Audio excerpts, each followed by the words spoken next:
Hey everyone, it's Zach here. Today I'm going to walk through an example of setting up Kafka using Ansible and using it to integrate with Event-Driven Ansible. So what prompted me to do this is I was kind of thinking about different ways of getting your hands on EDA. Starting to see it pop up quite a bit across my customers, and then also just seeing kind of online people experimenting with new things. There's so many new platforms popping up for like AI ops. We have all of our existing observability platforms out there that many people are starting to try to think of, how do I take all of the events and messages coming out of those platforms and take action upon them in an automated fashion.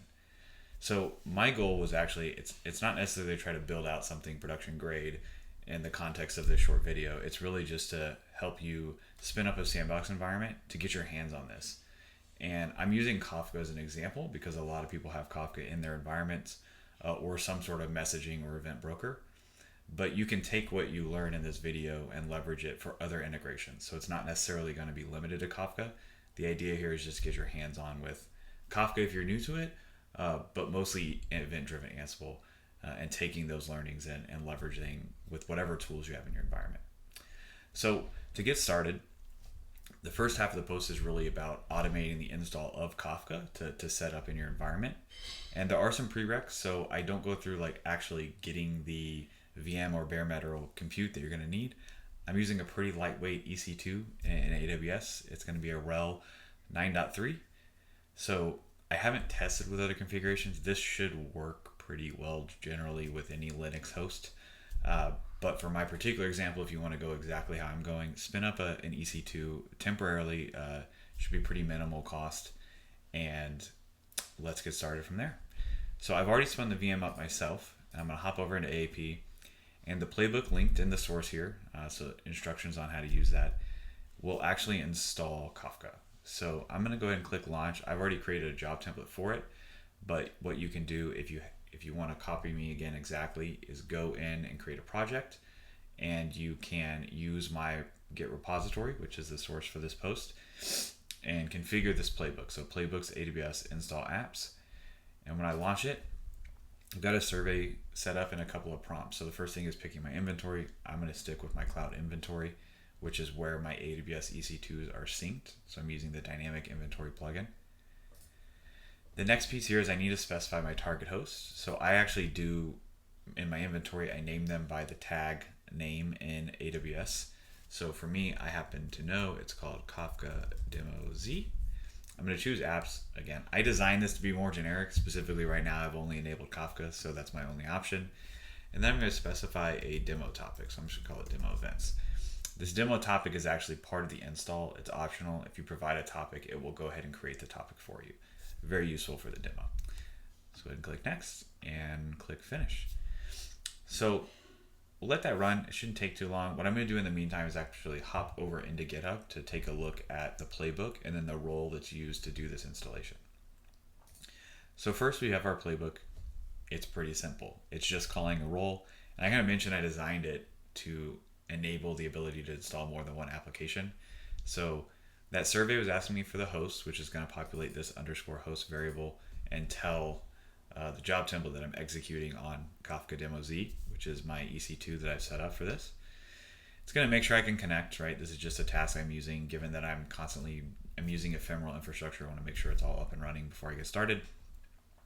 We'll gather some facts, and then we go into our role section, and I'm going to call a role which is local to this particular playbook. Recommend in production, you're probably going to be using collections for roles, but if not, you can have them in your project repository. So it's just the name Kafka. And then this install apps, that variable is what's populated from the survey where I selected Kafka, right? So it's a list of applications I want to install. And I'm saying with this condition, if Kafka is in that list, go ahead and run this role. And then I'm specifying a Kafka mode. So Kafka, there are two options as I was going through the documentation. You can install with Craft or Zookeeper. I only actually implemented Zookeeper, so I'm defaulting to Zookeeper. If you're going through my post, just use Zookeeper. If you want to get into the weeds and configure Craft to work, feel free to do so. You just might have to make some modifications to the role. So the next thing is actually take a look at the role itself. I'm going to go into the role. This is my Kafka role, which again is in that repository, so you can find it all in the same repo. And I've got some instructions on how to use it, the default values. So this is the Kafka version, the Scala version, and then the install and data directories that are going to be used to install Kafka. Some of these variables these are defaults. I don't recommend changing them unless you know what you're doing. And if we go into, again, I've got my expand playbook, which is what we just looked through to call the role. But if you're curious, if you want to really dive into the role itself, if we go back into this directory, you can go into the tasks, and then we've got our main here, which is going to start things off and install the necessary packages, create the necessary users and groups, and it will actually, if we keep going down, do the installation of Kafka based on the version we specified. And ultimately, it's also going to set up our firewall rules for the local firewall. It's going to create the topic if we specified a demo topic. And what's on you is to make sure, generally in their networking space. So for me, I'm working in AWS, got to make sure that I have the correct security group rules to enable the communication for this demo environment. So if you're in some other environment, just make sure that while the local firewall will be enabled, that any other networking configurations also allow you to communicate with the Kafka broker. So with that, I'm going to pop back over into AAP, and we see that it's done. So it only took a minute and a half, so pretty quick. And what we can do now is we can actually test. So we scroll down here. The last output here gives me a nice command. I did this just for myself, where it's telling me how I can use the Kafka console producer, which is a bash script that comes with a Kafka installation, to test producing events to a particular topic. So I'm actually going to go ahead and copy this. And I did this mostly because I'm doing this ephemerally, so that IP is always changing for me. And I'm going to hop over into an iTerm. And we'll see here that I actually already set this up for the video here to enable me to go ahead and start quickly. So I'm going to go back. I don't want the full command. I actually just want the IP address here. So let me take that, copy it. I'm going to come over here and we'll go here. And voila. So what this is going to do is connect it to my Kafka broker. And in my second terminal, I'm going to run the same command, but you'll see a slight difference in the name. So this is going to be my Kafka console consumer. So basically what I'm doing is I'm going to have a consumer and a producer at the same time so we can see live, and we're testing out the connection. So you'll notice that I'm using the public IP of my EC2, and I'm using port 9093. The role will install the Kafka broker to listen locally on 9092 and remotely on 9093.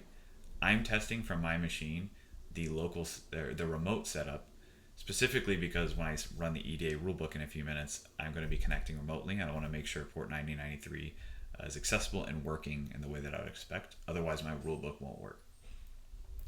So let me start the consumer as well, and then I can put in some example messages. So let's say, Houston, we have a problem.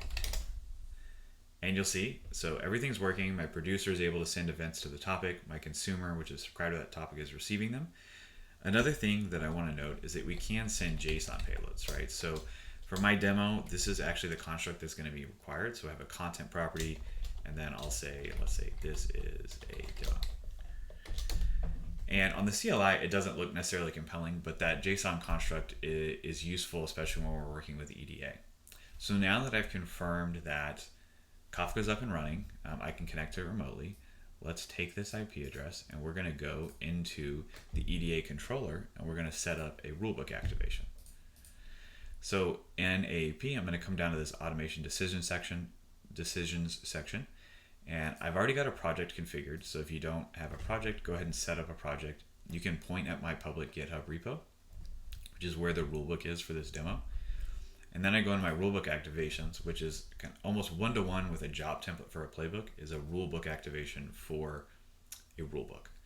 And I've already got one configured, so I'm going to click on this. It's currently in the stop state, and that's important because I'm going to edit it. I got to change my IP. So the configuration is pretty straightforward. I got my project with the name of my rulebook, which is demo_Kafka. The default decision environment should actually work for you because the Kafka source plugin is part of the Ansible.eda collection.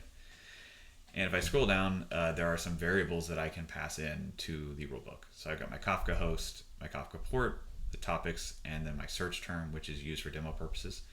all outlined in the post. But what I'm going to do is I'm going to edit this because I want to go ahead and modify this Kafka host. I'm going to save that rulebook activation, and now let me go ahead and start it.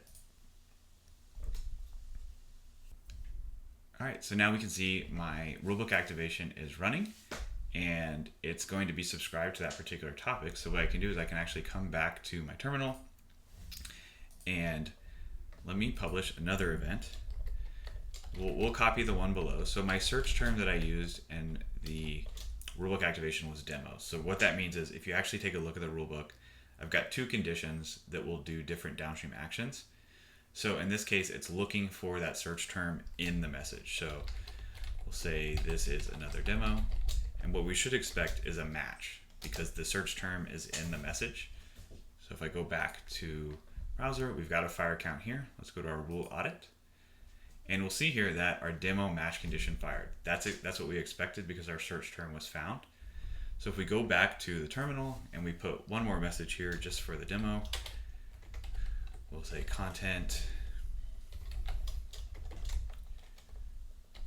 And we'll say this is a false alarm. And what we should see in AP is a different, so this is catch and log. So I have a different condition that was like, you know what, it didn't match, but I'm gonna go ahead and log it. And if we click on these, we can actually see the event that came through by going to the event source, and the Kafka EDA plugin, when it receives the event, it adds it to a body property of a JSON payload. So we see the body and then our content, and then this is the message that we sent, right? So that is the importance of having the JSON structure in our message. It helps with the EDA and being able to reference the nested properties. So that's pretty much it. We've gone from having nothing to having a Kafka broker up and listening, a rulebook that's subscribed to the topic, and the ability to send events that hit different conditions, which correlate to different downstream actions. Now, in a real world scenario, those actions are probably going to be running job templates in AP, which are invoking different playbooks to respond to different types of events. But I hope that following through this, it'll give you a good example of how you can get started, get some experience with EDA, and then build from there. So thanks for listening, and if you have any questions, as always, drop a note in the comments.